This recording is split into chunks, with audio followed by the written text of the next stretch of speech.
Hey, everybody. Thanks for tuning in. My guest today is the sixth and final candidate for the Board of Education for San Ramon Valley Unified School District, and he was worth the wait. I loved the time I spent with him. About an hour and a half. We hit a ton of different topics, and like all the other candidates, he brought really distinct experience, knowledge, and universal passion for the position and for the students in our education. And again, worth the wait. So pleased I got to talk to him and round out the whole group. I know you will enjoy it too. Without further ado, the man, the myth, the legend, Scott Roberts.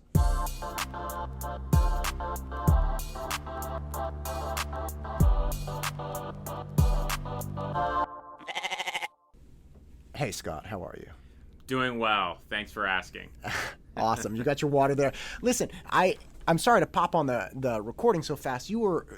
We were just talking before we started recording, and you were saying, look, the communication aspect of all of this has been brewing for years, and you so astutely said the people that really suffer are our kids. And again, I will let you finish, but I could not agree more with the fact that communication has led us to today. We have a union over here, we have a board over here, we have different groups of parents.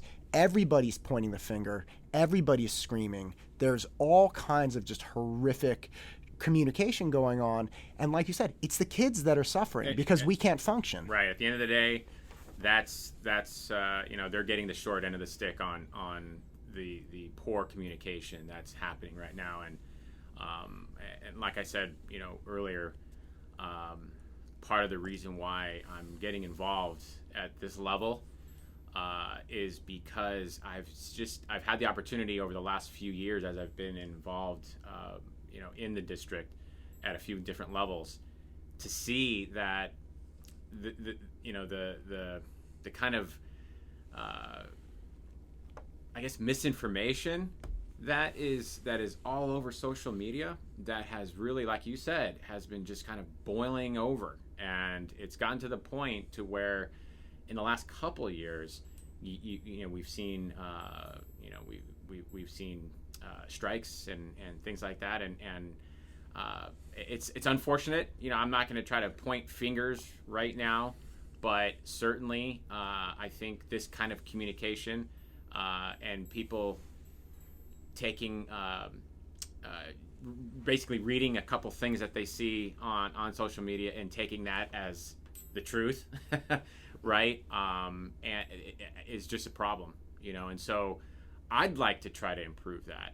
My biggest goal is to see what we can do to improve that. I feel like anything that we can do to improve that communication, to not put a hold on our kids' education is something that we should improve on. So right, and I just see that happening a lot, and for whatever reason, and maybe it's just because it's because I've been involved in our district in the last several years that I've seen this, but it's been more and more and more, and it's sad because, again, going back to what we just said, our kids are the ones who are suffering from it. They see misinformation. They see it. They see the poor communication that's going on between the adults, right, in the room, and it's just not. We're not setting a good example of how we want our future leaders to be like, right? If we're constantly at each other's throats, which it seems like it has been in the last few years.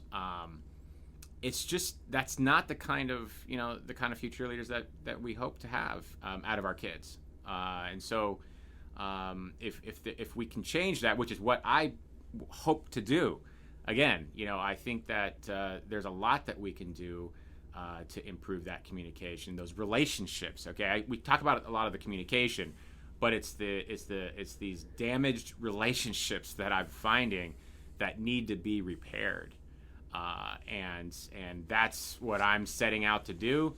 I'm not coming into this saying, there's one group against the other and that's how it's going to be. No, I think that there's a way to improve on those relationships, and anything that I can do to do that, I'm all for it.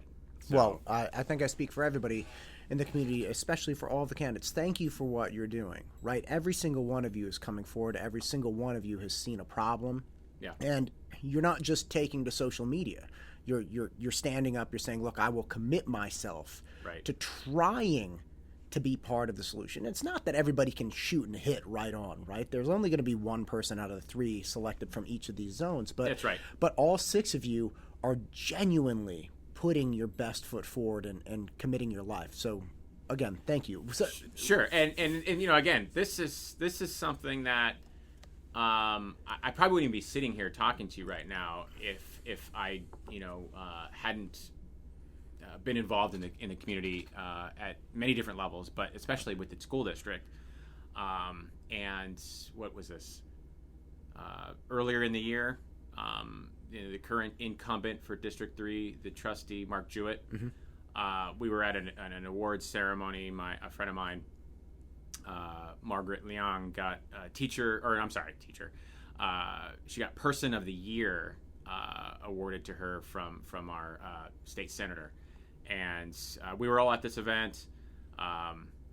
Mark, we were having some coffee, I think, and on the side, and we started talking, and he said, Scott, if I decide not to run this year, right, I hope that you would be interested, because I can't think of anyone more dedicated and more passionate about our school district than you have been over the last several years that I've gotten to know you, because he's a liaison to the Education Foundation Board of Directors that I'm on, as well as the Parcel Tax Oversight Committee. So we've just gotten to know each other very well. He knows that I'm very dedicated, very much into improving what we can improve on, and passionate about the fact that this school district is one of the lowest funded school districts in the state, and so we need the community to step up as much as possible to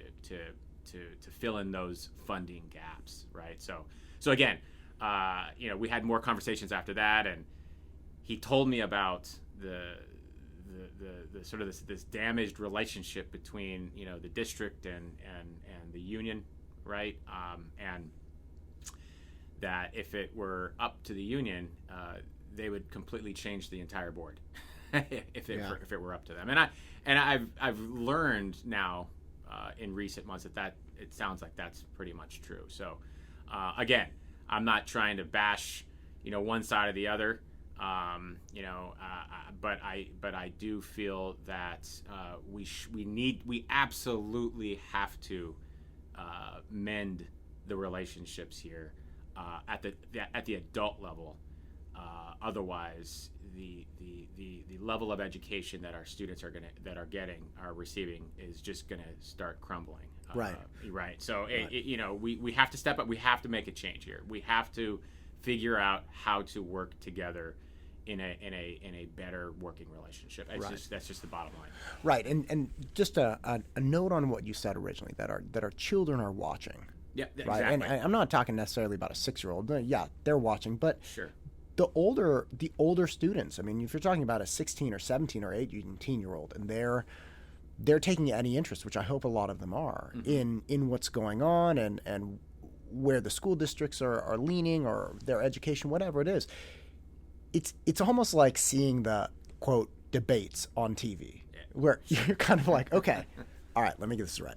So what we're going to do is we're all going to get together and just scream at each other. And we're going to reproduce the level of dysfunction on every level that our government and our nation. I mean, we have this grand separation between human beings and the government and the local and state and federal and different factions in the United States. And whenever you get people together, this guy on social media, I was telling you. Yeah, sure. Right. He was like, what you should do, Matt? I didn't ask, but apparently he felt compelled to. He said, what you should do? You should get the president of the teachers union. You should get Greg Marvel, and you should get I think he wanted several parents of students with IEPs. So specifically students that, again, fall into that category. Right. Get them all in a room together and hash it out. And it's kind of like, okay, this is the type of theater that I think people are now looking to, and I call it theater very specifically, because if you got, it's hard enough to have two respectable people who have differing opinions sit down and listen to each other and hear each other and find commonalities and find common ground and find differences, but hear out where those differences stem from. It's hard enough to get those people to do that individually. Do it in front of a microphone where it's high stakes. That's like walking a tightrope. Do it while you have pissed off parents sitting glaring at them. It's like, what? That's literally like right out of some kind of ridiculous news broadcast. And my response was very clear. It's like, that sounds like a perfect way to not get any serious or in-depth answers at all. And this is, again, I think this is what we're starting to lean towards. These issues are hyper complex. These issues are not black and white.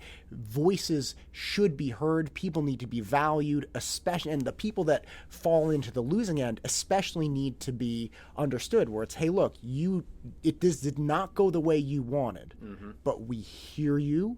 We understand, we value you. We're going to make these steps to try to make this as agreeable a situation as possible for you. That's the type of communication we need. We don't need more screaming and yelling. I mean, that's just... No,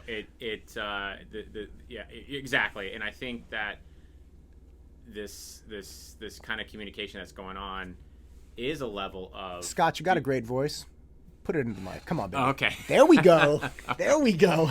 Sorry about that. So, this level of communication, that's happening, I think a lot of it comes with, the lack of understanding. There's just a lot of misinformation out there. But we do know that, when our students, or anybody really for that matter, are understood, right? When they're listened, when they have a voice, when they're listened to, when they're understood, they are happier. Yes. And when people are happier, people are more productive, right? So I think that we need to change that at all levels within our district, and change that within the relationships that we have with some of the biggest, I think right now, with some of the biggest issues that we're seeing is between the union and our district, right? And this school board. There's just so much animosity there, and like I said earlier, in the last couple of years, there's just been so much. I don't want to just go out and say lies, but it's like there's so much information, half truths, right, of what is happening, or what one side perceives of the other. But I think a lot of it in recent times and in recent months and in recent years have seemed to come more from the union, right? Well, in an attack of the current board, right? And that's just truly unfortunate. It is, and to your point, it's not even always that things are half true. Sometimes they're completely true. Now, I'll give you a quick example. Years ago, I got into this argument about speed humps in my neighborhood. I live in Cameo Acres, and cars fly up there. It's right next to Monte Vista. Right. Cars fly up and down, and it's very much a family neighborhood. So we got little kids playing outside. So I was talking to somebody. There was this plan to maybe apply for speed humps, and this woman gets on, where it's all over next door, and this woman gets on and starts going off about how we want to destroy the environment. And I was like, what are you saying? And one of her arguments was, hey, look, speed humps decrease fuel efficiency, which increases greenhouse gases, which increases the demise of our Earth. You are advocating for a policy in our neighborhood that would expedite the end of the human race. Wow. So she says this. Now, again, I can't outright look at that and say, that's a lie, because to some degree of look, right. It does decrease fuel efficiency by how much? I mean, what are we talking about? Sure. So it's such a small amount. And is the argument fair that any greenhouse gas contributes to global warming. That's put in the air. It's like, well, I guess. I don't really see how I can say no. So again, you have these things. Like you're saying, there's so much information, and there are so many ways you can spin it. Right. One very specific to the district, the retroactive raises for the exiting superintendent. That's true. That's all true. There were retroactive raises that were across the board with the Me Too and everything. Yes. I'm not saying it was right or wrong. What I am saying is, you know how much the exiting superintendent got in his, quote, retroactive raise? You know the actual dollar amount? It's about $7,000. So we're managing a $1 budget. What is it, $40, $50 million? We're talking about a raise of $7,000. Now, a lot of people say, hey, it's the thought, it's the intention, it's the whatever. But fine. I didn't see a lot of people flying around social media saying, you know, this global pandemic, and we gave somebody $7,000. You know, like they just kept harping on retroactive raise, all of these things. So people are spinning. Well, it's information. It's the spinning of that information, and and I think there was actually, I don't remember seeing any information out there on the 7,000. I saw some ridiculous numbers out there that were inflated numbers. I don't mean to interrupt you, but Greg Marvel. Okay. I just had him on for a second episode, and I hit him specifically with what was the dollar amount that superintendent got, and he said on the show $7,000. I'm not disagreeing with that. Yeah. What I'm saying is there was a lot of misinformation out there that took the numbers much higher. It was like $700,000. Exactly. Yes. And it's to the point to where I wanted to know more about that. Right. And when you really dig in and you really find out what happened there, it makes a whole lot more sense. And so when people are educated as to why things are happening, the intentions of what happened, people start to quiet down. Right. And when people are more informed as to what really happened there, I think it makes sense all around. And look, you're not going to make everyone happy, though. No, you're not and there is plenty of room for someone on the other end of this to say, hey, I understand it was only $7,000. I don't think he should have gotten it. And that's fine.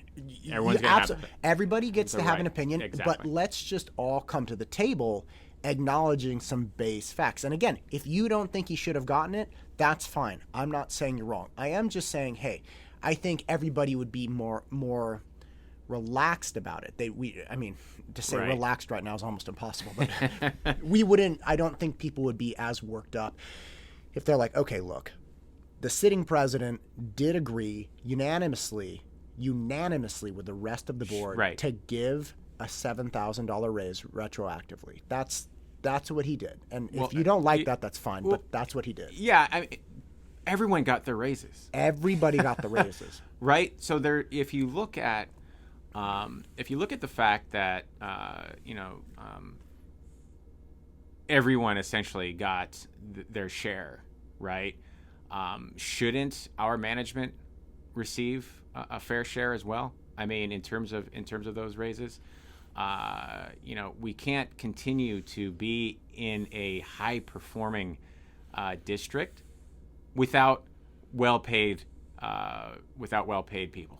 I mean, it's just you just can't do it. You have to be competitive there. You have to be competitive. Here's a specific question. There are other candidates that are saying, hey, look, our budget reflects our values, okay? And the fact that the superintendent makes, on average, between 2 and 3 times the total compensation of, say, a teacher, right? Right.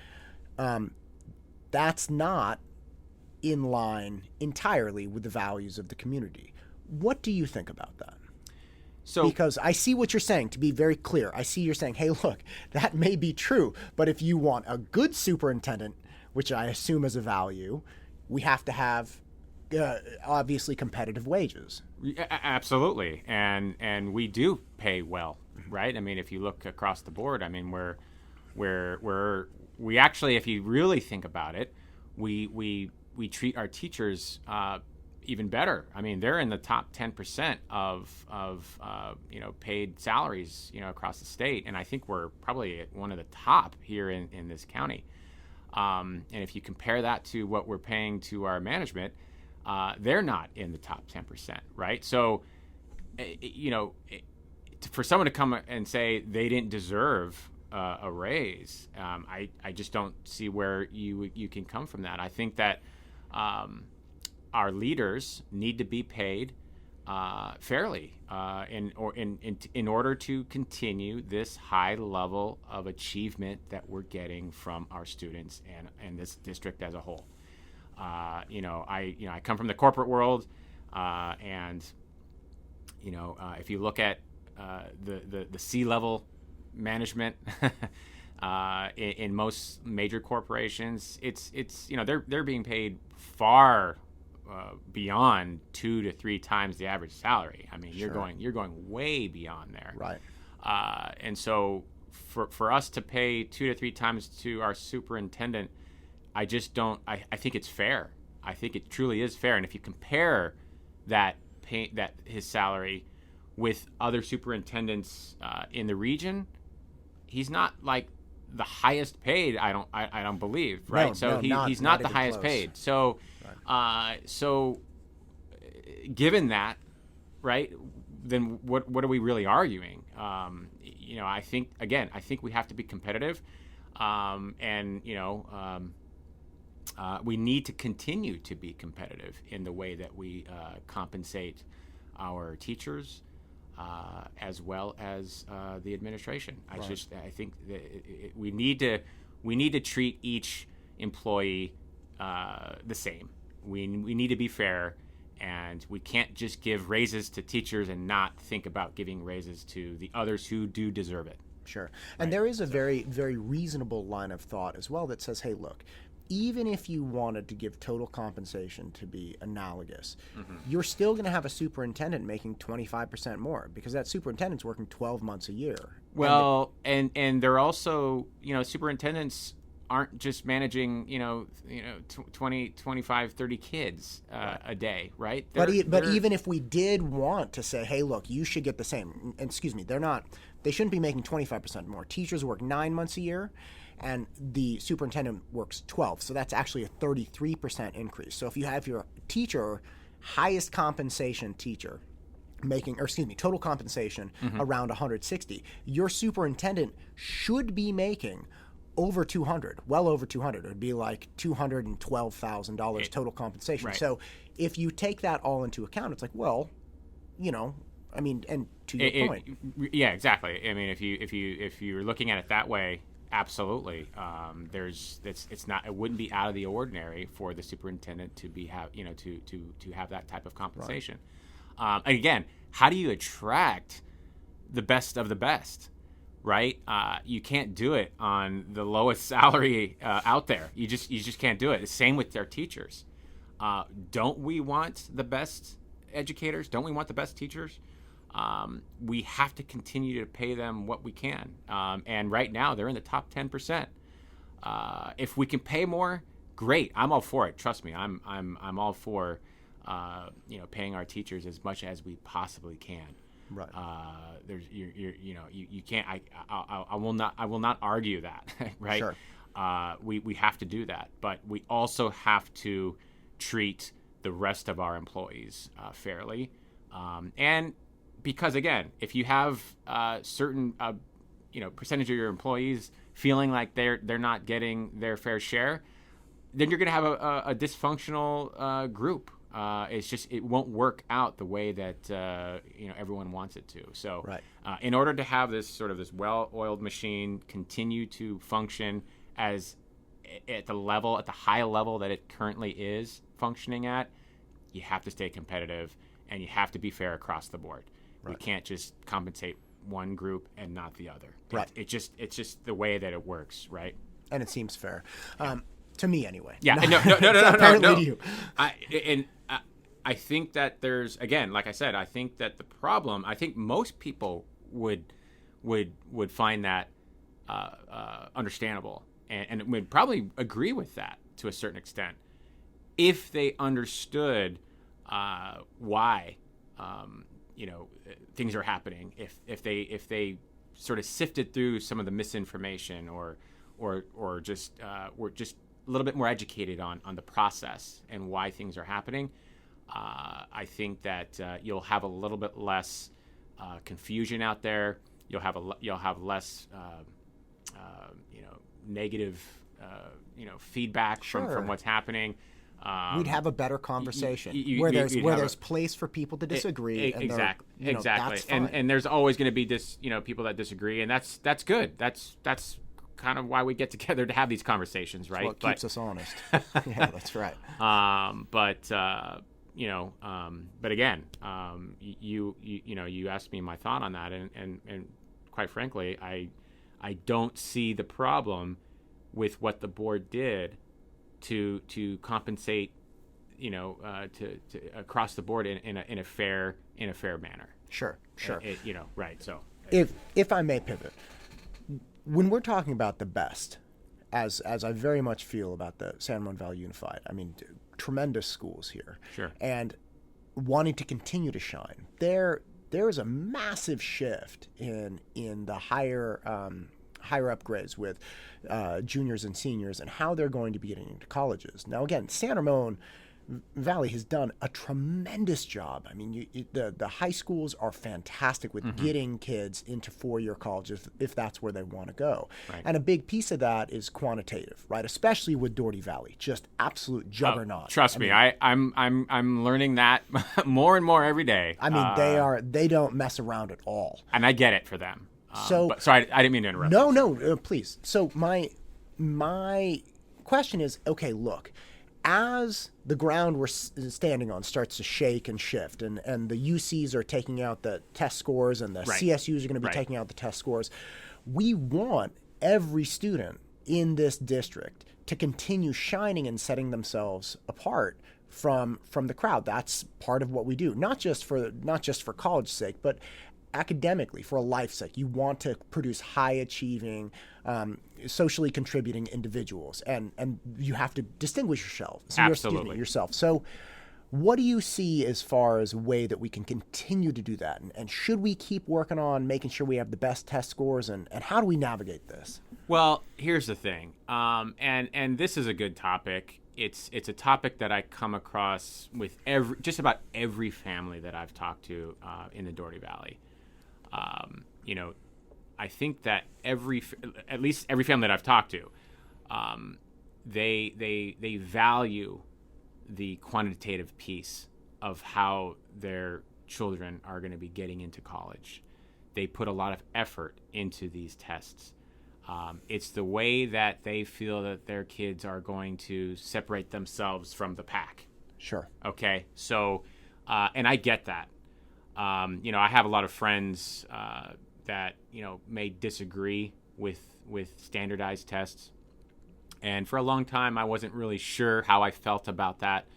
But today, I do believe that those tests, is the best way that we have to quantitatively, verifiably say that this student has learned this much, right? Throughout they have this horsepower. Exactly. And so I do believe that families are going to continue to want these kinds of tests.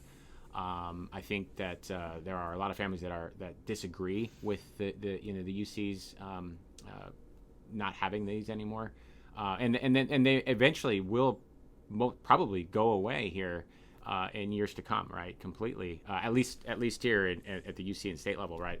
For those tests, but. And to their disadvantage, by the way. I mean, the UCs, I'm sorry to interrupt, but I just want to be really clear. The UCs did a study at the beginning of 2020, end of 2019, beginning of 2020, and they said the findings were that they're the greatest predictor of first-year success. So although the UCs may be falling by the wayside and falling into the trap of God of the gaps, right? Where some person says, hey, this is discriminatory because I'm Hispanic and Hispanics don't do as well. And the UCs can't produce reason why, just because they're falling into that pit, which is at the heart of getting them eliminated. That doesn't mean other schools, for instance, Stanford, If UC Berkeley can't look at a test score, Stanford still will. I agree with you. And so going back to what you were saying is, we can continue to prep students around these tests, right? And give them opportunities to do that, because again, UCs aren't the only schools, right? Obviously, and probably part of the problem I think that families are having in our community is this level of, gosh, if you don't get into Berkeley, then it's we don't know what to say, right? I mean, it's what are you even doing with your life? Right, exactly. And a part of the mental health issues that I think we're having in our district are driven on this idea that we have to get into the UC system, like into schools like Berkeley. Many other schools don't or will still continue to accept those exam results, right?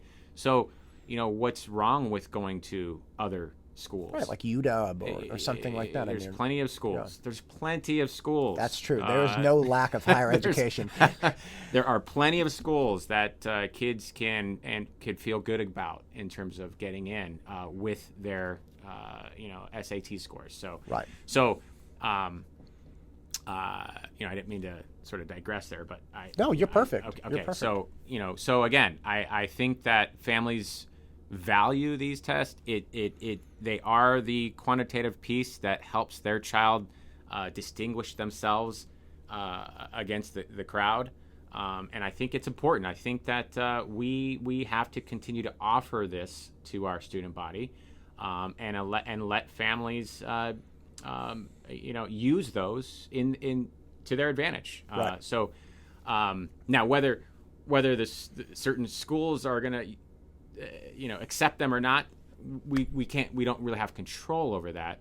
But what we do have control over is continue to provide more opportunities for our students, continue to offer the exam, the prep courses to take these exams, make sure that these students are understand that there's more than just Cal Berkeley, right? Right. There are plenty of other private schools, and in state schools around the country that are fantastic as options, right? And so yeah, I think that I think it's an issue. I think it's a problem, and it's unfortunate for a lot of those families that really prize the SAT.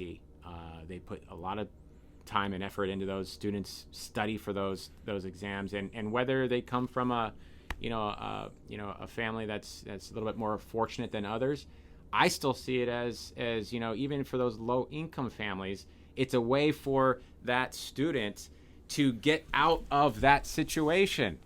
So why are we going to take that away from those disadvantaged families and those students who can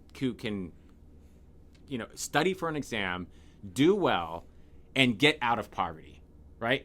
That's I mean, in my opinion, that's, I believe, what those SATs can be used for. So they're not just for students who do well and come from fortunate families, right?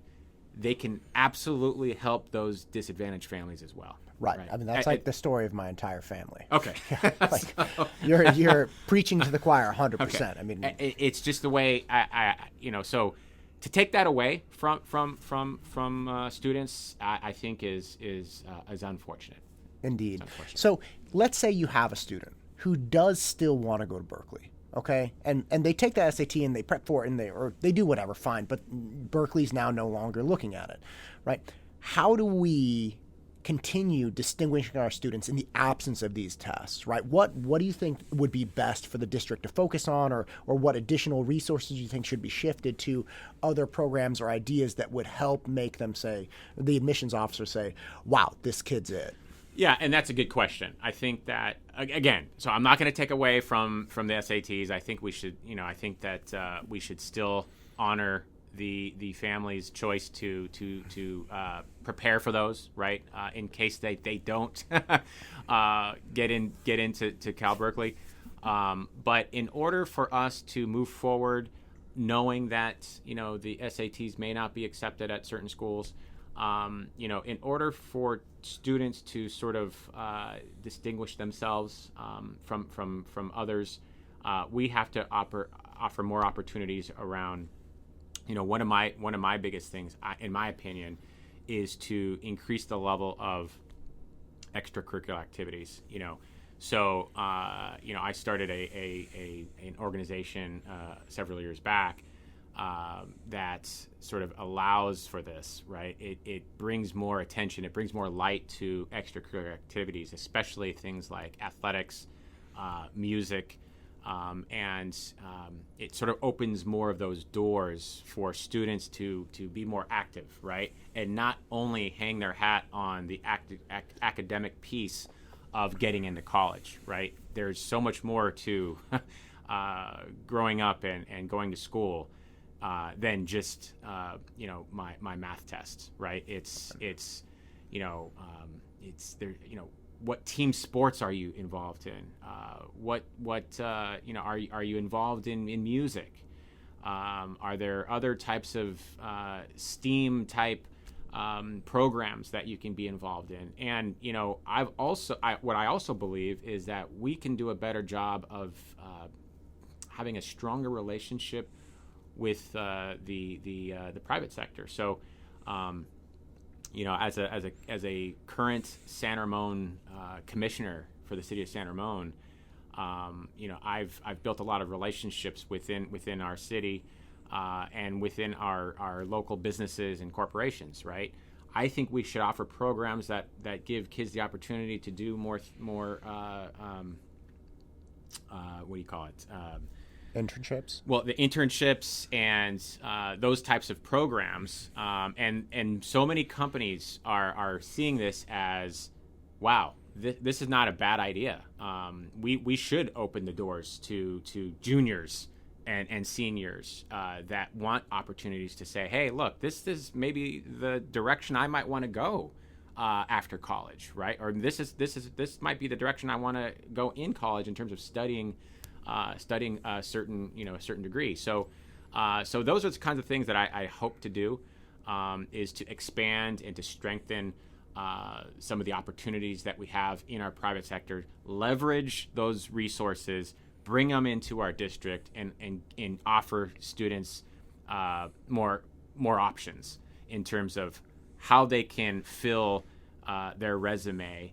How do they build that resume to help them get into a college that's not accepting an SAT, right? Right. So that would be my thing, is to expand some of those extracurricular activities around what a student may not have been doing in the past, right?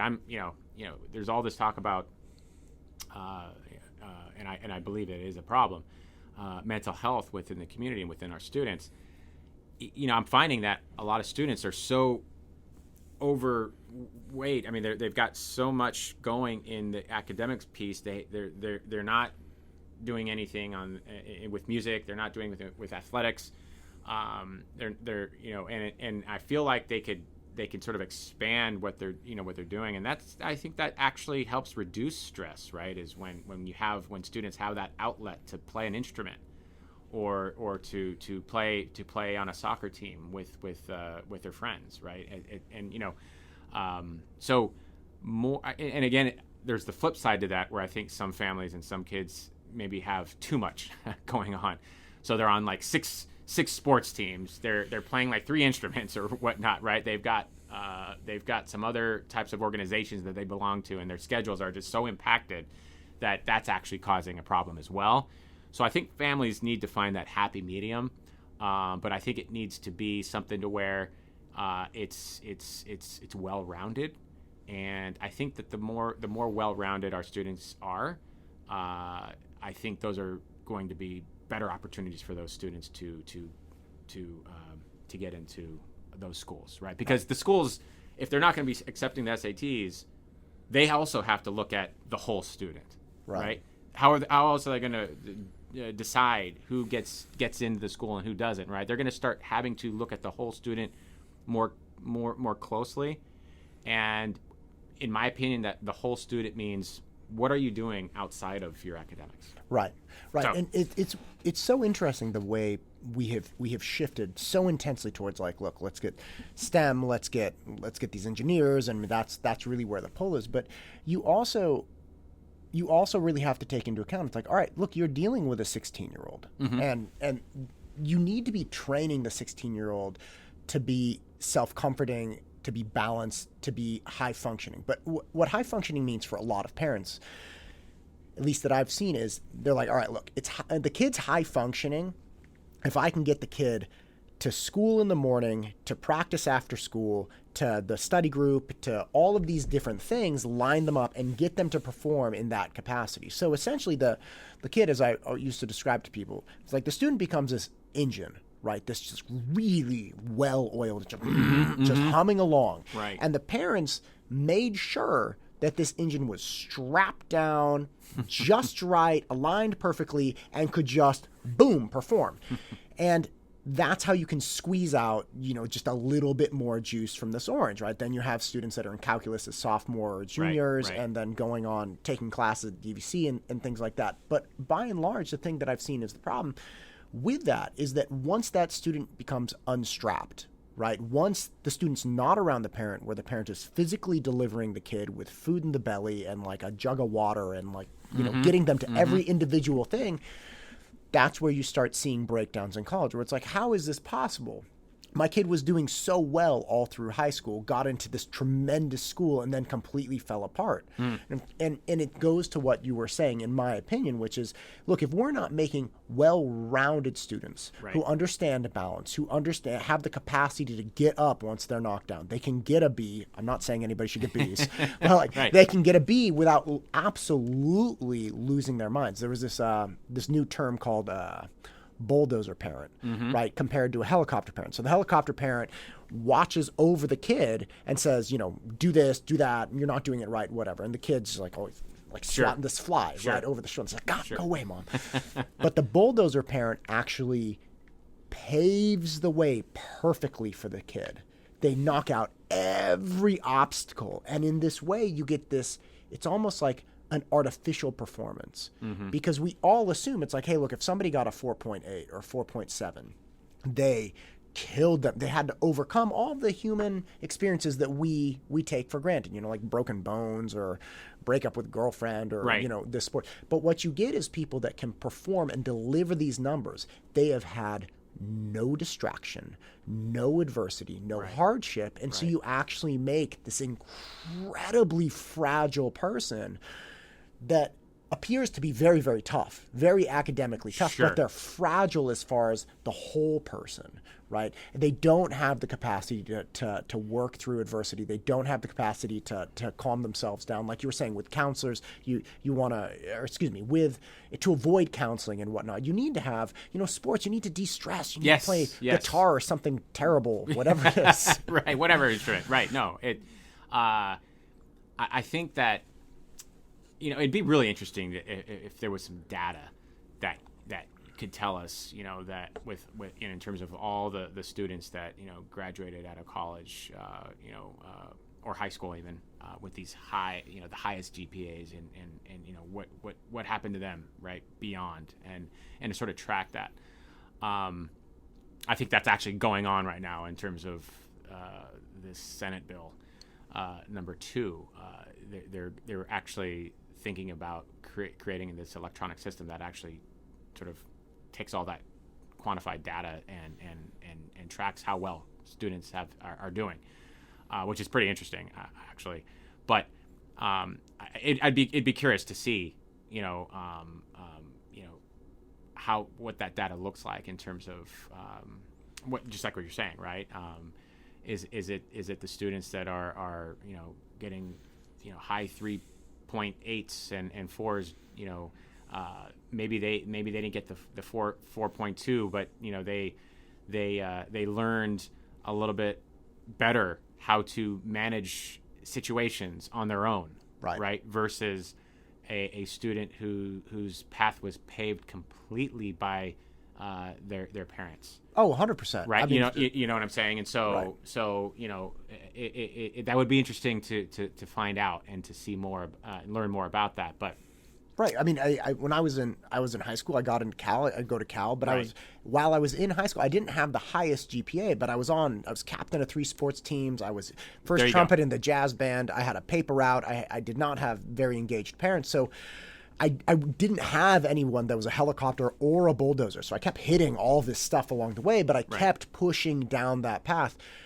Get to Cal, and there were I think like 6 people from my high school that had gone to Cal that year, and 3 of them immediately were on academic probation because again, once you get hit with something hard like, oh, you're not the smartest person in class anymore, or oh, you have this, freak out with your roommate, right? You don't have those interpersonal skills to navigate it, Sure. or you have a disagreement with a teacher that doesn't love you, as your teachers in high schools loved you for being the best Right, student. right. You have these things, and you saw people just completely crumble. Now, again, I'm not saying I did the absolute best my first year, but I knew how to pick myself back up and keep going, and that was a distinction. Right. And those well-rounded students, Yes. in my opinion, they're more resilient. They have more ways they can attack problems. And again, to your point, I think offering the extracurricular music and even clubs of any sort, all types of clubs. Right. And I belong to this organization I'm on the board for that promotes and encourages students to get involved in more of these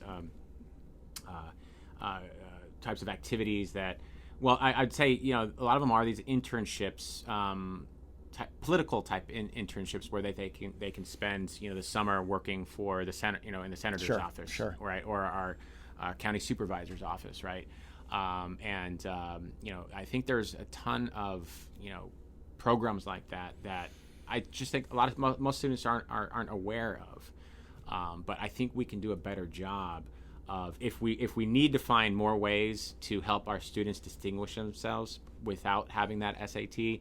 These are the kinds of programs I think we need to invest in exactly. Gotcha.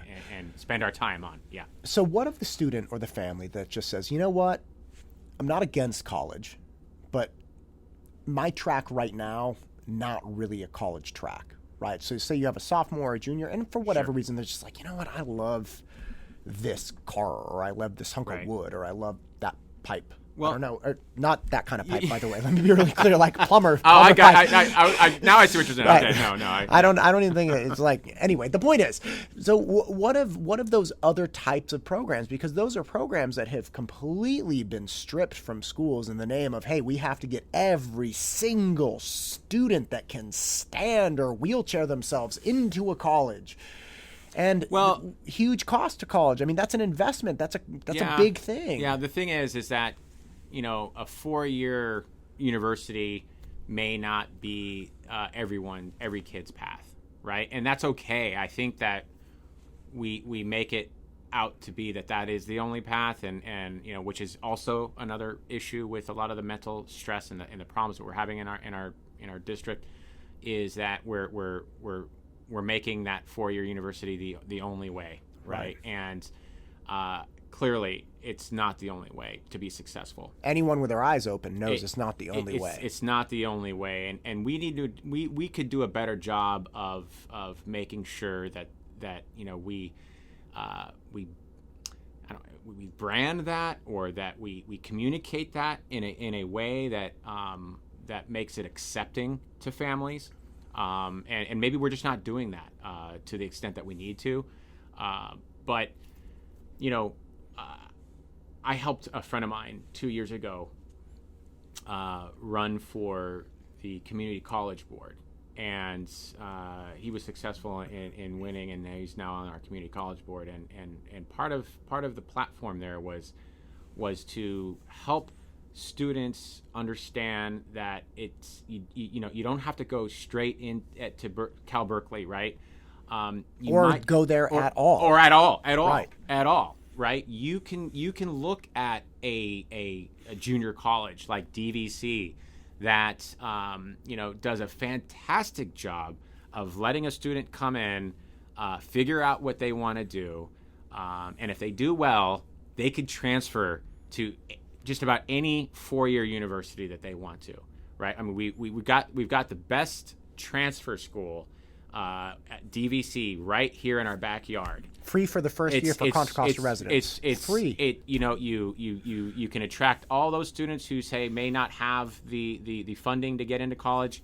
There's your answer, right? We've got the best school and a reduction in cost for those first couple of years that allow you to then decide what you want to do with your life. And if it's not going to continue on the college path, that's okay, because DVC has all these other types of programs that allow you to go into other types of trades. Right. Trade unions, guilds, There's everything. All kinds of things going on there. But I certainly do think, though, that students would behoove them to at least continue their education even at a 2-year institution like a DVC or some kind of junior college, even if it's out of state, Sure. to give themselves that idea of what it is they want to do. Because sometimes students don't just go off to a 4-year university, not because of finances or because of anything other than the fact that they just weren't ready to leave home, right?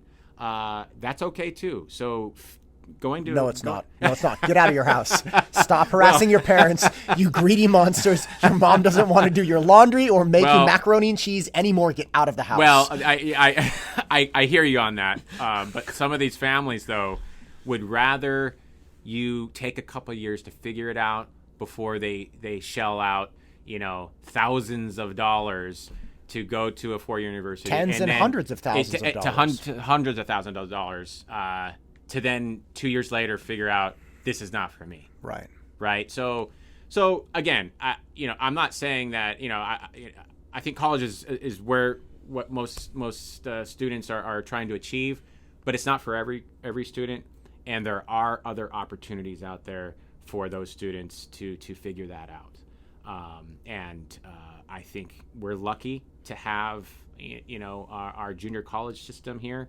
Community college system here is phenomenal. And I think that even with DVC, I think we're like one of the top, I think it may actually be the top transfer school in the state. Right. So, I haven't looked at the recent numbers on that, but I would put us it's up there at the it's top. up there guaranteed. It's up there for sure. Yeah. It's definitely one of the best. What does that do for families? Especially right now, it lowers stress on the student. If in terms of not worrying about getting into a 4-year university right away, right? They can still get into that 4-year university if they do well, right? At a 2-year, right? So that you can't go to a DVC and slack off, right? And expect you're going to go to a good university. You have to do well. You have to prove yourself. And I think colleges look at a school like DVC and say, hey, if you do well there, we know you can hack it, right? So it's I don't want to make it sound like I'm saying it's 2 years of just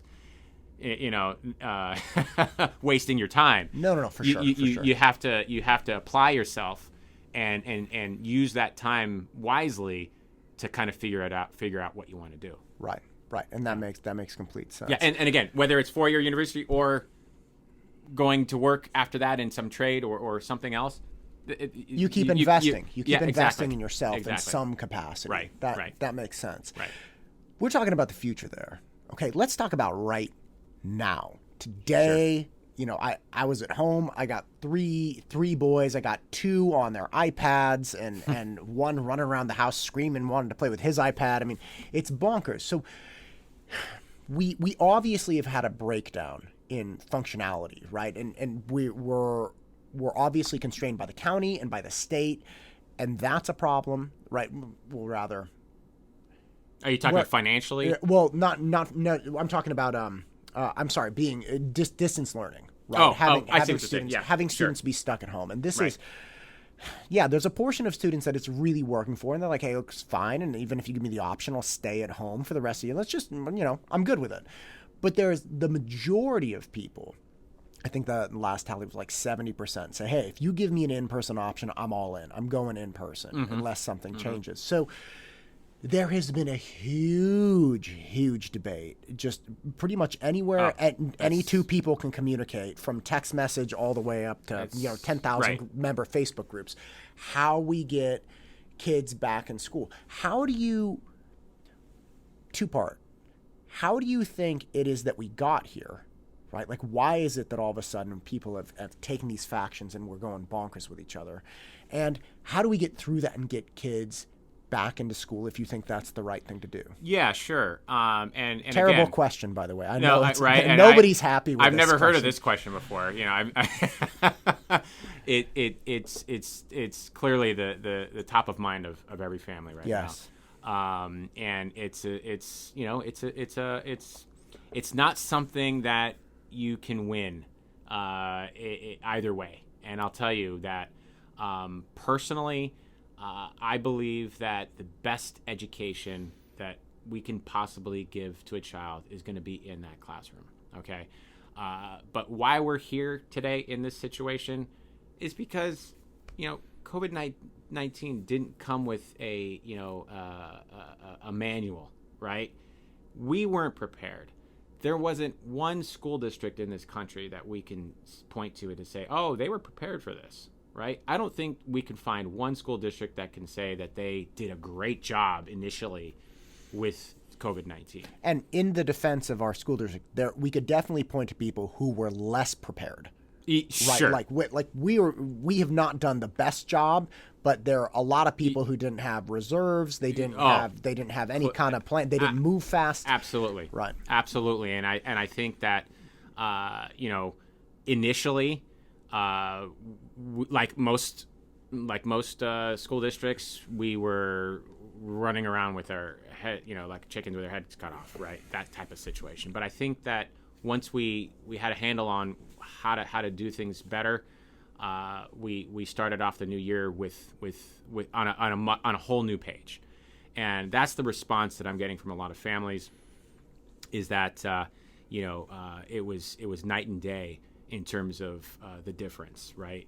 From when we first started in that remote learning situation to the following year, right? So I think they did a good job in making those changes, and making those improvements. But again, at the end of the day, when you've talked to as many teachers that I've talked to, and we're talking about teachers and parents and students who say, well, let me start with a lot of the families. They want their kids back in the classroom because in terms of what they're witnessing, right? They don't feel that it's at the level that they want their kids to be in. I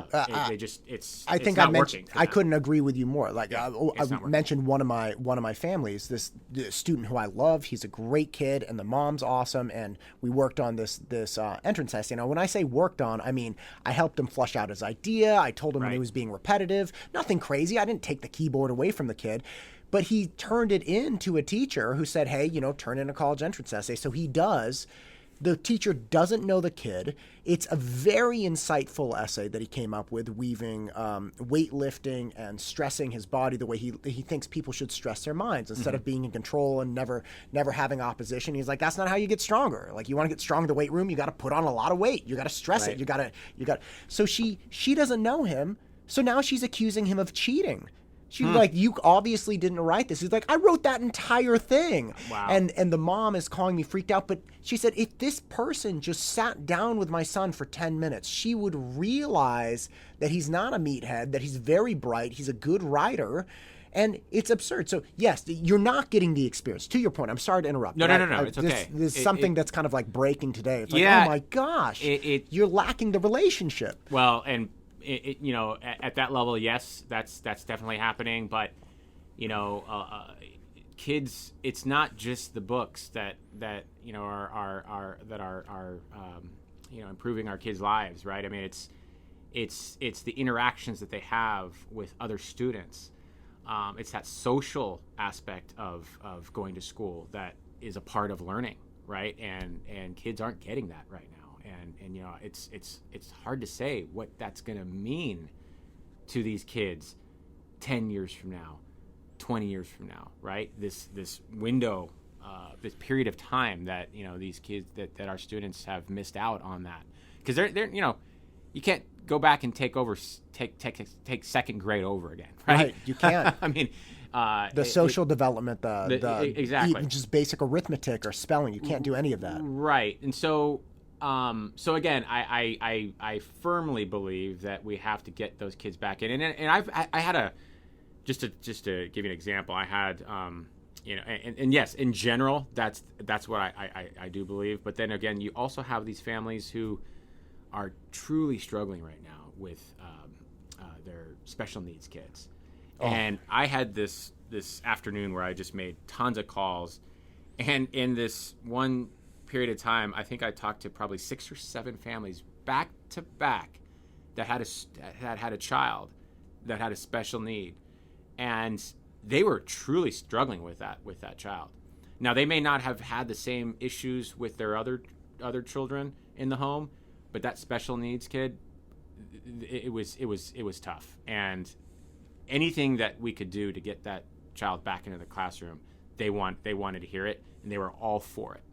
So, early on, I've been a proponent of, let's at least get our special needs kids back into the classroom, right? Because honestly, every day, I'm sure everyone says this, but that believe in this, but every day that goes by, it's a day that's lost for this child's development.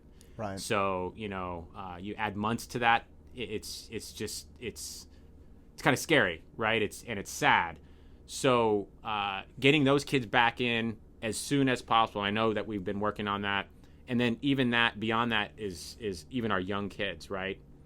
K through 3, right? Get those kids into the classroom, because a lot of the teachers that I know who teach kindergarten, first grade, second grade, third grade, they're having a truly difficult time. I think that's an understatement. That's an understatement. Man, a first grader on an iPad for hours. Oh gosh. They know that this is not functional. It's not working.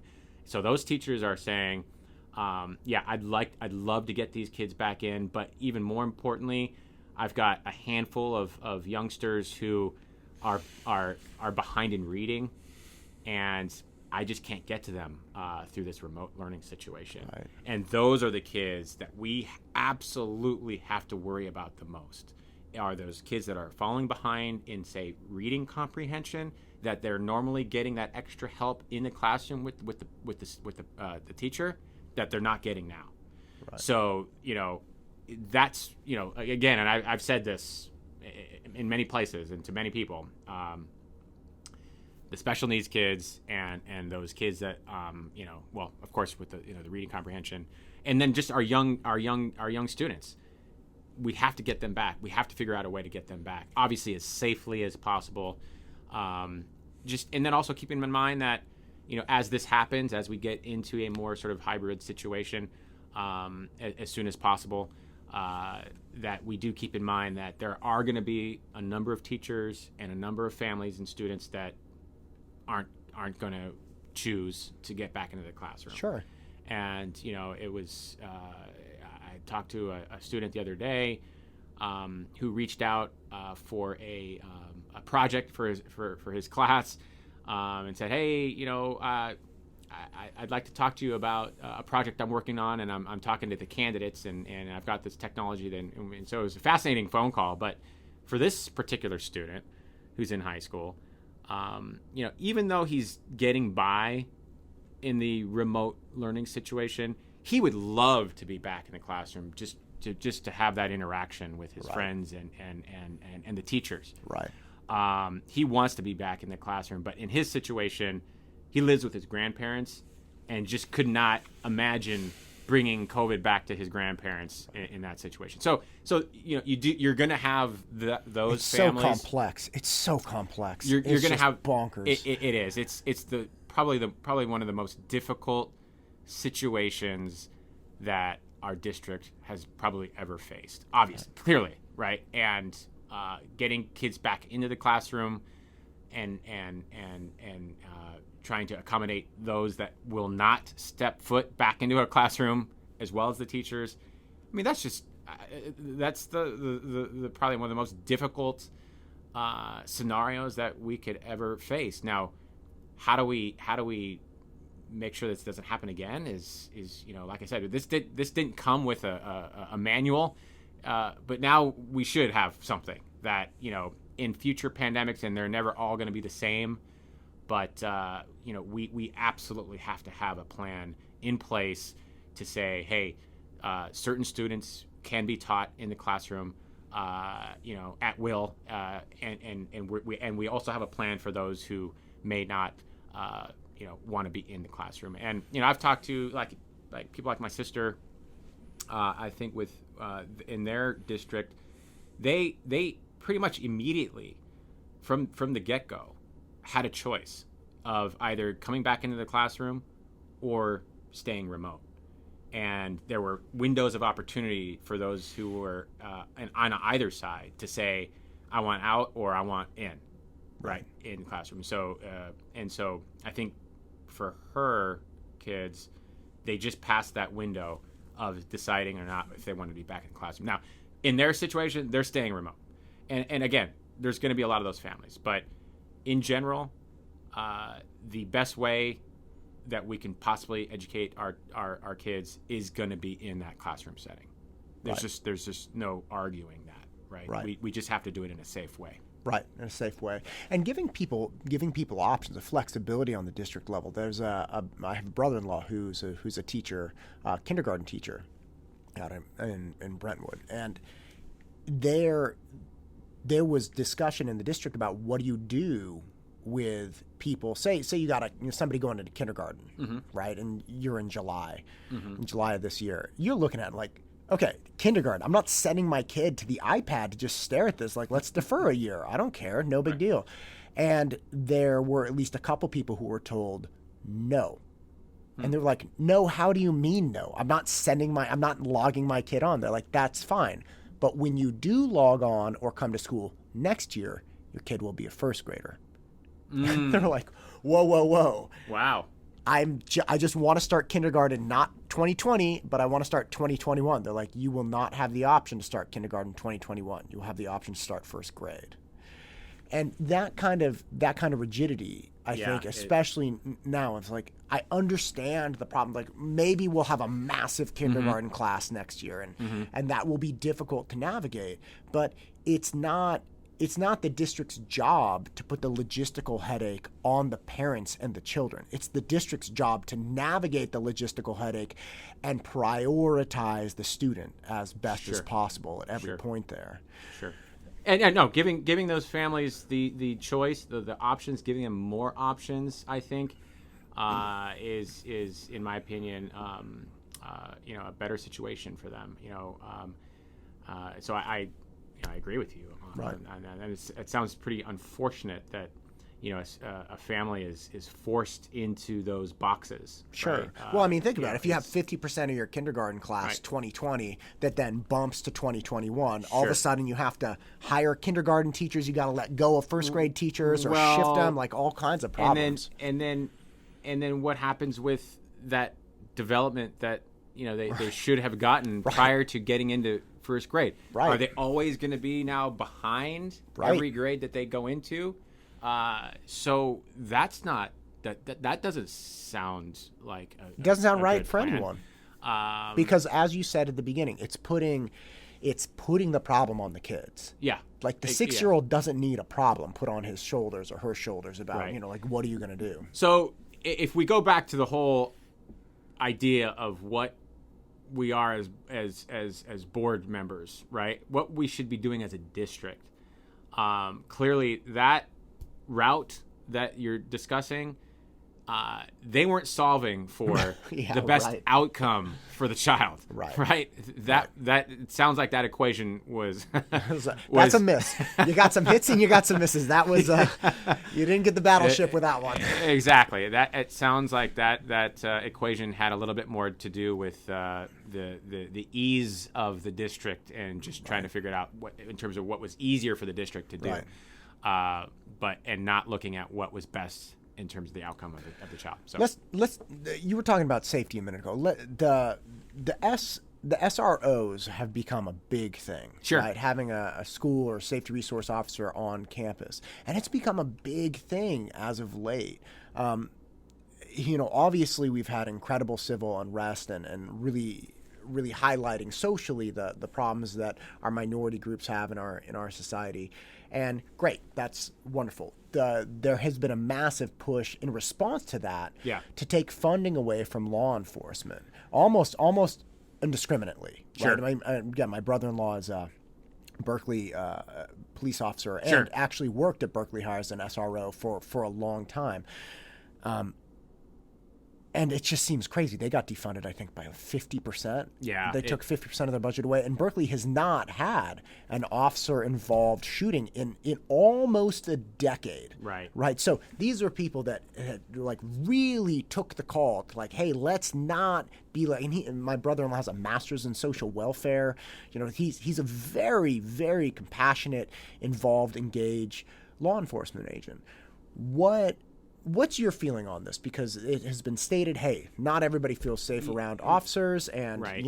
Our schools are not war zones. We shouldn't have firearms on them. All of these, again, another hyper complex, horrific question. I know, for you, but and it's also a question that I've never heard of. I've never heard of it. It's so I'm so original. I can't help it. No, and thanks for the question. And I this is a good opportunity actually for me to be maybe a little bit more clear of my opinion on this, more clear than when maybe that I was on our candidate forum.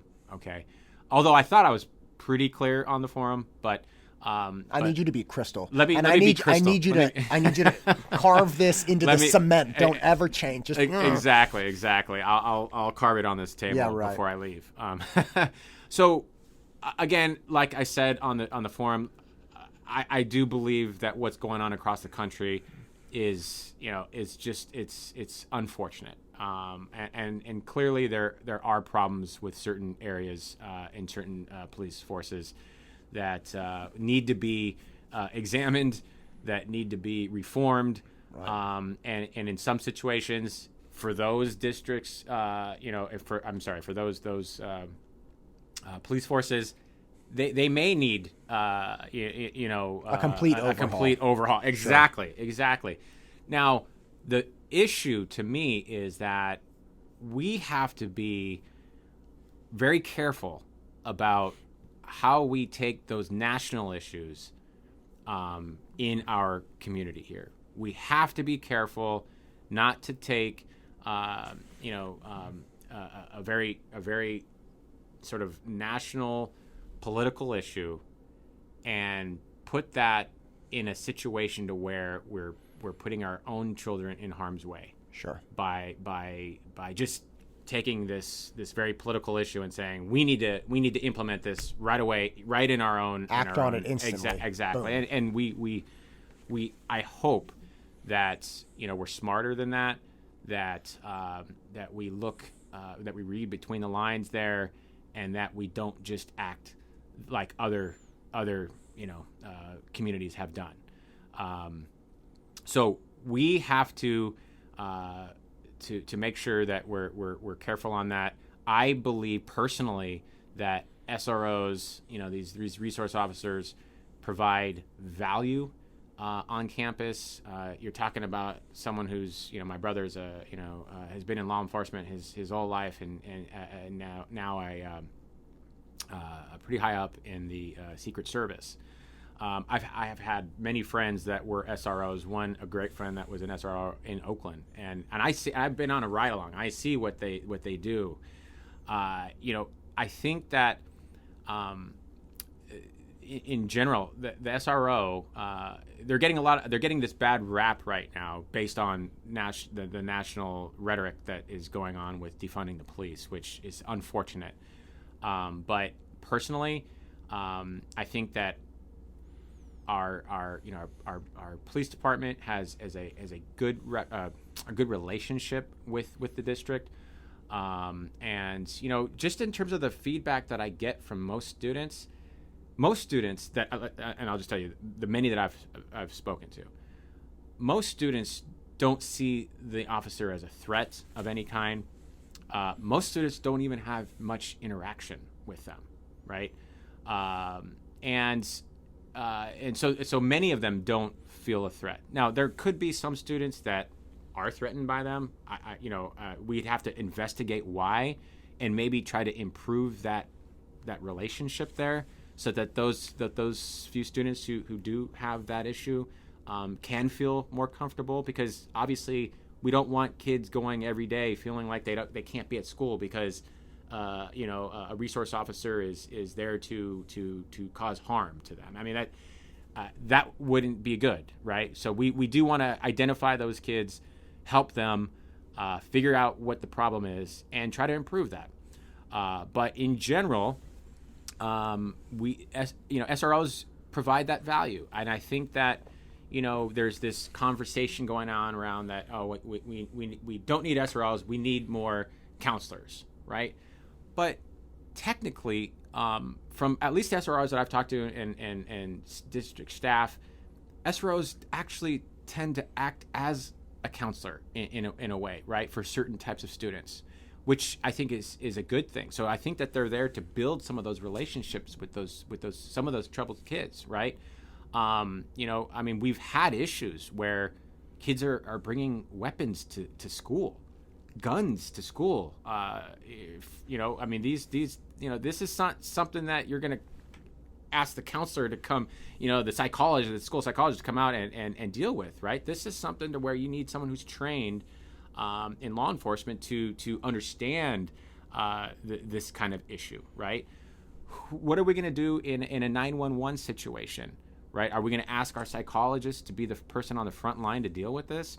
Absolutely not. The SRO is to be there to handle some kind of emergency type situation, and God forbid another major lockdown or some kind of school shooting. And again, hopefully we never see anything like that again. God forbid. God forbid in this district. But the day that we say that we don't have that SRO is like the day that we're now just counting down the seconds to having that kind of problem. Right. So personally, I see them as a value. I don't see them as a threat. I think that we have a good relationship and I think they're doing a good job in building that relationship. Now, I'm not saying we can't improve that. I'm not saying that there's some kids that we can try to identify to help them get through as to why these SROs are there. But that's to me, that's a problem I think we can solve. What we can't solve is a major problem on campus that requires someone to be there immediately that might take 15, 20, 30 minutes to get there otherwise, right? So we just don't want, I just don't think families want to be in that situation, right? Taking the chance. Do we really want to put kids' lives at jeopardy because we thought that, we shouldn't have an SRO on campus, right? So I think that, I think they're important. And so, I just don't, again, going back to what we initially said, we have to be careful about, the national discussion around defunding the police. In our community, it's not a discussion that I think that fits, right? I would say that most of our community see that our relationship with our police officers as a positive one. Right. As a positive one. Right. And just let me posit an example. Sure. If you horrifically met two kids and they were different colors and they disliked each other specifically for that, whatever the color is, in my opinion, you don't segregate those students and say, hey, you're uncomfortable with this kid and this kid's uncomfortable with you, so we're going to keep you guys apart because we don't want that. We don't necessarily want that kind of mixing going on. It's my understanding that when you have people with prejudices or anxieties that not directly tied to that person, just like because of whatever color that person might be, you try to get them together. There's that hilarious what is it? Modern Family episode. Okay, so like Jay and Manny are not getting along, and Gloria gets on. She's like, "What do you do when you have two burros that don't get along? You tie them together." Right? And so it's like Jay and Manny have to do some ridiculous project together, like build some, tree fort or something. I can't remember what it was, but I took that to heart. I so appreciated that because it's so difficult when you meet somebody that you may initially kind of dislike or have some prejudice against for no real reason. I'm not saying if you had a bad experience with that person, you don't like that person. Fine, that's on you. But you just see them because they got funny hair or something. And you're like, Right. And it's so great. The surface tension just melts away as we become human beings to each other. So I think it's very complex. And I think you made a good point, which is, hey, we can't let the national news cycle steer certain things in our local sense that have massive consequence and risk for our kids. We have to be we as a community, we have to see what's working for us.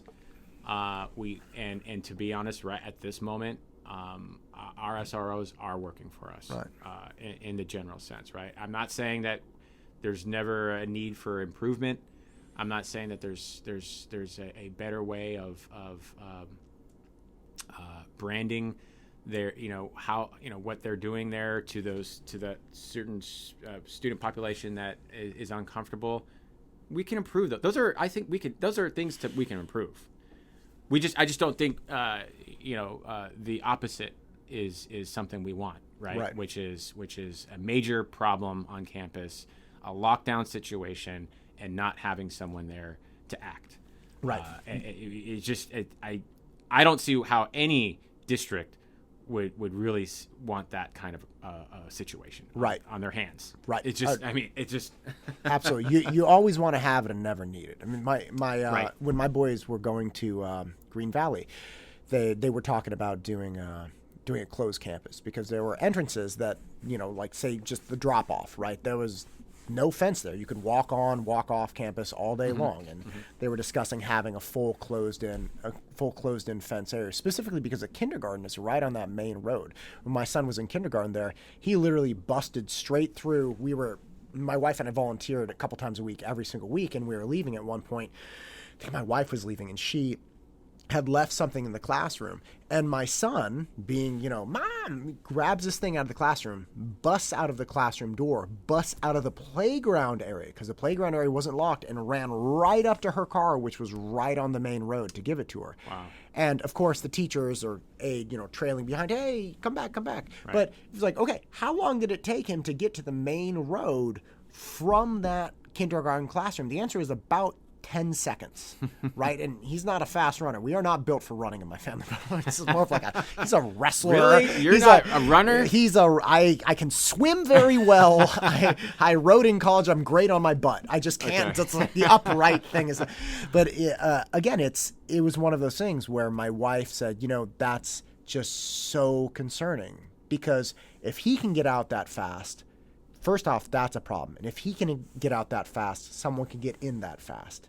And that I couldn't argue with that. I was like, you know what? That's fair. Sure. So it's again, to your point, it's always better to have it and not need it than to need it and not have it. I mean, like you said about it, I forget what conversation we were having. You brought up the idea of the reserve, right? Having the reserves, right? And this is there are people there are districts who have done worse than we've done. Yeah, maybe we didn't do the best, but we have done all right. Like we were, at least it appears to me that we were prepared somewhat financially, thankfully. Exactly. And that's why you have reserves, right? In any organization, right? I mean, that's personally, that's why we should have reserves in our savings account, not to use for day-to-day expenses, right? But to use for that emergency situation. And, I think that's something that all organizations can, see as something that they can improve on. Right. And so just, not to switch No. discussion there, but I just made me think of what right. you said, a few minutes ago about having those reserves in this pandemic situation, right? But it's so difficult to convince people. Like my wife and I were going back and forth because she kept saying, I don't feel it doesn't feel secure here. And we were going back and forth. It was like, look, it's fine. So it's like this teacher said, I talked to her. She said that she's been here 30 years. She said there's never been an incident. And my wife kept coming back and saying, that doesn't mean there never will be. Right. I said, well, I mean, come on. We could just go round and round and round about this. Sure. And at the end of the day, it comes down to both opinions are valid, but it's so unpopular to make a shift or a call or a hard decision based on the what if. Yep. Okay, and it's painful because people, unless there's something here that you can actually see, you don't want to make a shift. It's like, what do we do? What are you talking about? I don't want to Sure. leave schools. And it wasn't something. The reason we left had nothing to do with the campus, but because I pushed so hard for. I don't see actionable reasons why we should shift, right? Or at least related to the closed campus, right? Okay. To the closed campus. And that's the same thing, I think, what you're talking about, or excuse me, I think that relates to what we are talking about. We are talking about with the reserves because it's so unpopular to hold substantial reserves when people are like, look, I see the reserves there. I don't know what they're there for. I can't see anything that they're there for. And I sure could use that money right there in my pocket right now. Right. Well, if I could sum up a lot of those discussions by saying, talking about the reserves, talking about, I think you called it the closed off campus. Sure. Or like having SROs on campus.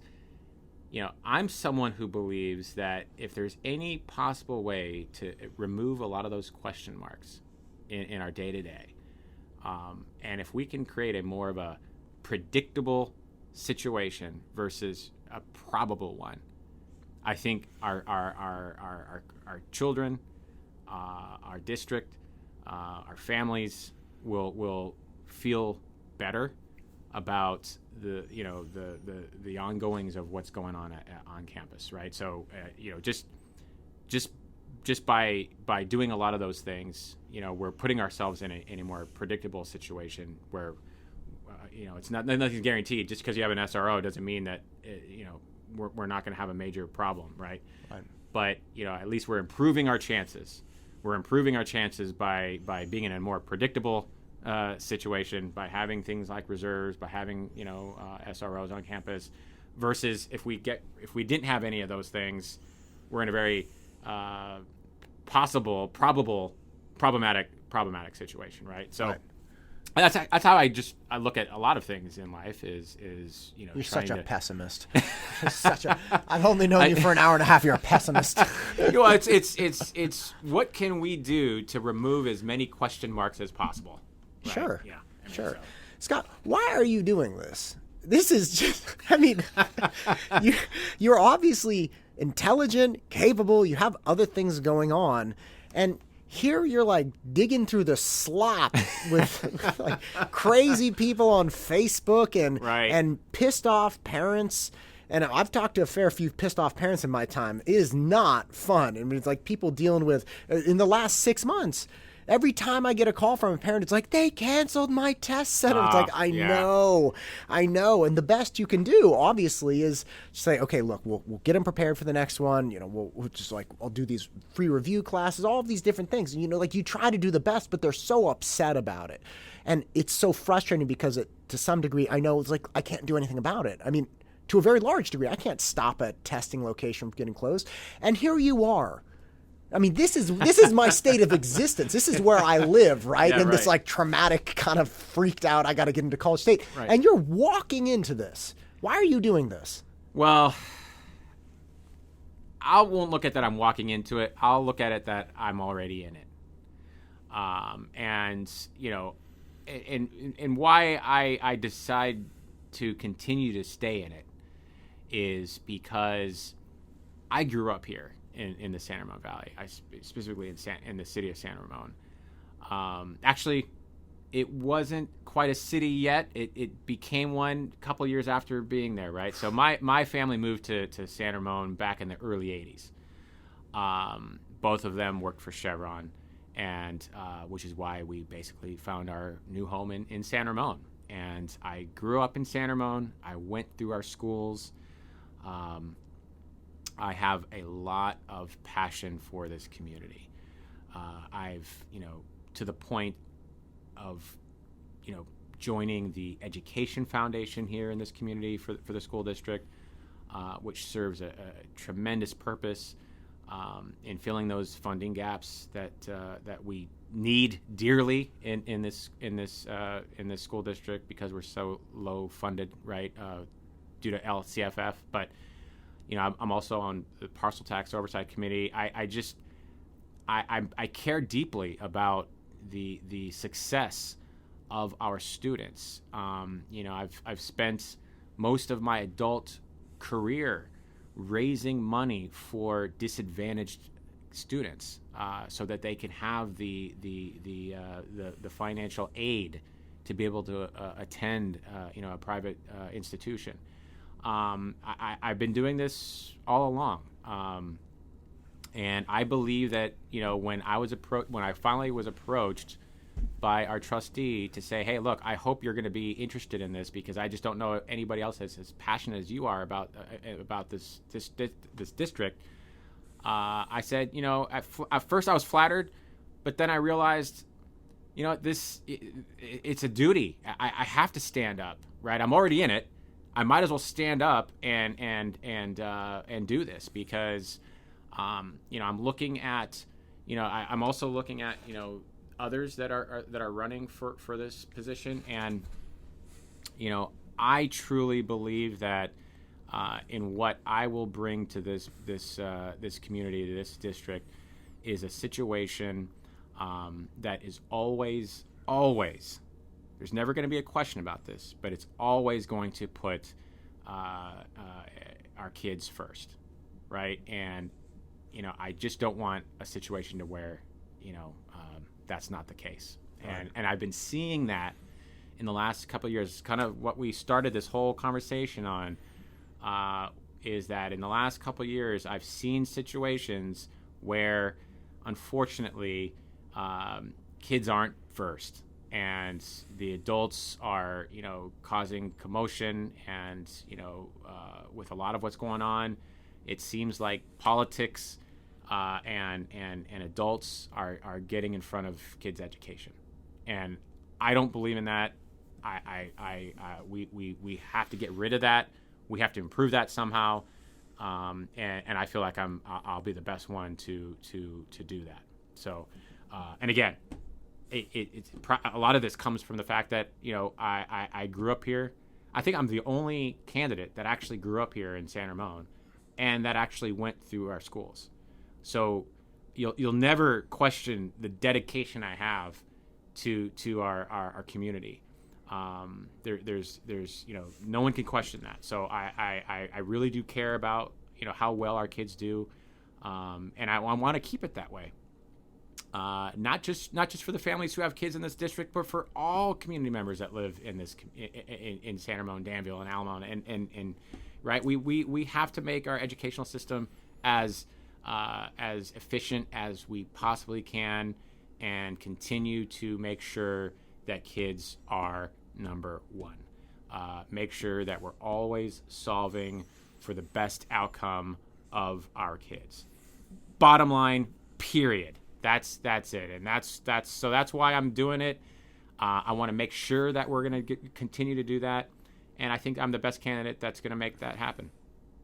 Beautiful. Well, again, to wrap it up where we started, thank you for doing this. You were the last one of the candidates I finally pinned down and got to talk to, and man, I want you all to win.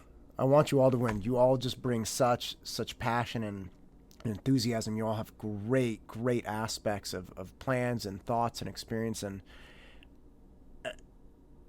I'm really happy that you guys are doing this. And again, I don't think I properly thank the other people, but thank you. Good Lord. What a horrific mantle to take up, but you're doing it. You're going to try. Someone said, I got this often, I got, on this on Facebook and other messages. Get off Facebook. Stop talking to people on Facebook. I know, right? Have no conversation. Burn your keyboard. Actually, I've gotten really good at ignoring a lot of negative things on Facebook and Nextdoor as well. But someone reached out and said, Scott, you're pretty brave to do this right now, especially right now. You're brave to do it. And I said, it's really not about bravery. If I can tell you that my passion outweighs my any kind of bravery that might exist for this. So just to go back to what we were saying, right? It's how do I feel about this community? And I think that education, K through 12 education is single-handedly the most important thing that we do as a society. I can't think of any other argument that could go against that, right? K through 12 is absolutely the most important thing that we do. We have to do it well, and we have to continue to make that the best thing that we do in our community. Well, I got to tell you, it's hard to argue with that, especially considering it's very obvious we don't, as a society, we don't do well with political debates, as we've all been seeing. Yeah, that is true. That's true. Well, again, thank you for coming. So I greatly appreciate your time. Absolutely. I appreciate you having me. And what's your website? I'll post it on the link. But my website is www.votescottroberts.com. Original. Look at you. I love Original. it. God bless it. Have a good day, sir. Thank you.